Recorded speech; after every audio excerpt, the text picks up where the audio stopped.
Youth Maharashtra, महाराष्ट्राचा बुलंद आवाज। ताज्या बातम्या, मनोरंजन आणि व्हायरल बातम्यांसाठी यूथ महाराष्ट्र न्यूज चॅनल आजच सबस्क्राइब करा। जय महाराष्ट्र।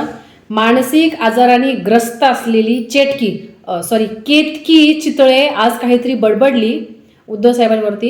काय ग ढसमुसळे, तेवढी ते काही तुझी लायकी नाही की तू आदरणीय उद्धव साहेबांवरती बोलावी।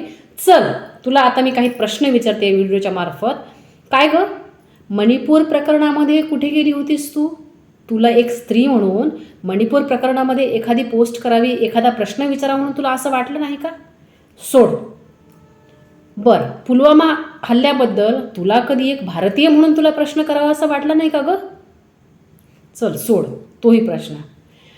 3-3.5 हजार व्हिडिओ असलेला रेपिस्ट रेवन्ना, त्याच्या प्रचाराला स्टार प्रचारक म्हणून नरेंद्र मोदीजी जातात, तेव्हा तुला एक प्रश्न विचारावा असं वाटलं नाही का? पाकिस्तानला जाऊन बिर्याणी खाणारे नरेंद्र मोदी, तुला त्याच्यावरती प्रश्न करावा असं वाटला नाही का? तुझं मानसिक संतुलन बिघडलेलं आहे केतकी चितळे, चांगला मानसोपचार तज्ज्ञ बघ। तुझ्याकडे पैसे नसतील, कारण तुझ्याकडे कुठली कामं नाही आहेत, तुझ्याकडे पैसे नसतील तर सांग, मी आणि माझे सगळे शिवसैनिक बांधव तुला चांगल्यातल्या चांगल्या हॉस्पिटलमध्ये ट्रीटमेंट देऊ, तुला ॲडमिट करू। तुझं काय, तुला मानसिक तुझं संतुलन व्यवस्थित राहावं म्हणून तुला जे काही लागेल ते सांग आम्हाला, आम्ही सगळं तुझ्यासाठी करू म्हणून।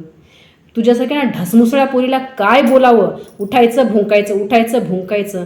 तू काय एक नंबरची केतकी आहेस तू, काहीतरी आता काय बोलावं तुझ्याबद्दल। जाऊ दे, सोड। कधी ना तुझा आत्मा जर जिवंत असेल ना, तर त्या आत्म्याला प्रश्न कर की आपण फक्त कोणाची तरी चाकरी म्हणून आपण प्रश्न करतोय, पण एक माणूस म्हणून तुला मणिपूर, पुलवामा या गोष्टींबद्दल तुला कधी प्रश्न करावेसे वाटले नाहीत का? असो, तुला तेवढी बुद्धीच नाहीये म्हणा, तर तू काय प्रश्न करशील? आमच्या खूप खूप शुभेच्छा आहेत आणि पटकन मानसोपचार तज्ज्ञ बघ, आम्ही तुझी ट्रीटमेंट करायला येऊ। जय महाराष्ट्र।